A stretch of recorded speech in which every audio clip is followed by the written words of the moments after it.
सोचिए, अगर एक दिन सरकार आपको ये कहे कि या तो हमारे लिए काम करो या फिर दुनिया के लिए हमेशा के लिए गायब हो जाओ। ब्लैक टॉर्च एपिसोड 2 में जीरो के साथ बिल्कुल यही होता है। एपिसोड 2 की शुरुआत होती है जीरो के अस्पताल में होश में आने से। पिछले एपिसोड में हुई लड़ाई के बाद उसकी जिंदगी पूरी तरह बदल चुकी है।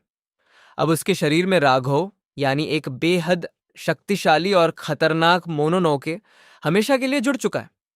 इसी वजह से जीरो अब सरकार की गुप्त निंजा संस्था bureau of espionage Oggy Onmitsu bureau की निगरानी में है। संस्था जीरो को बताती है कि राघव कोई साधारण आत्मा नहीं, बल्कि एक ऐसा मोनोनोके है जिसे वर्षों पहले उसकी विनाशकारी शक्ति के कारण सील कर दिया गया था। अब जब राघव जीरो के साथ मिल चुका है तो संस्था उसे एक संभावित खतरे के रूप में देखती है। इसके बाद जीरो के सामने उसकी जिंदगी का सबसे कठिन फैसला रखा जाता है। उसे दो विकल्प दिए जाते हैं, या तो वह संस्था में शामिल होकर उनके साथ काम करे या फिर उसे आधिकारिक रूप से गायब घोषित कर दिया जाएगा। यही इस एपिसोड के शीर्षक का द चॉइस इज योर्स का असली मतलब है। इसी दौरान हमें जीरो के दादाजी के बारे में एक बड़ा रहस्य पता चलता है। वे सिर्फ एक साधारण बुजुर्ग नहीं, बल्कि कभी इसी गुप्त संगठन के बेहद ताकतवर निंजा एजेंट रह चुके हैं। अपने पोते का इरादा और ताकत परखने के लिए वे जीरो की परीक्षा लेते हैं।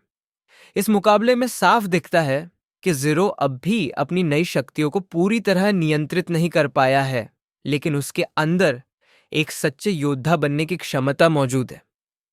एपिसोड में संस्था की युवा एजेंट इचिका किशिमोजिन का भी प्रभावशाली परिचय होता है। शुरुआत में वह जीरो पर बिल्कुल भरोसा नहीं करती और उसे केवल एक खतरनाक खतरे के रूप में देखती है। आगे चलकर यही रिश्ता कहानी में दिलचस्प मोड़ लाने वाला है। आखिर में जीरो यह समझ जाता है कि भागने से समस्या खत्म नहीं होगी। वह संस्था के साथ काम करने का फैसला करता है ताकि वह राघव की शक्ति को नियंत्रित करना सीख सके और इंसानों तथा मोनोनोके के बीच छिपी इस खतरनाक दुनिया का सामना कर सके। इसी निर्णय के साथ उसकी नई यात्रा की शुरुआत होती है। एपिसोड 2 का सबसे बड़ा संदेश यह है कि शक्ति के साथ जिम्मेदारी भी आती है। जीरो अब सिर्फ एक सामान्य हाई स्कूल छात्र नहीं रहा। उसे अपनी नई ताकत को नियंत्रित करना होगा और उन दुश्मनों का सामना करना होगा जो राघव की शक्ति को अपने कब्जे में लेना चाहते हैं। यही फैसला आगे आने वाले एपिसोड्स की पूरी कहानी की नींव रखता है।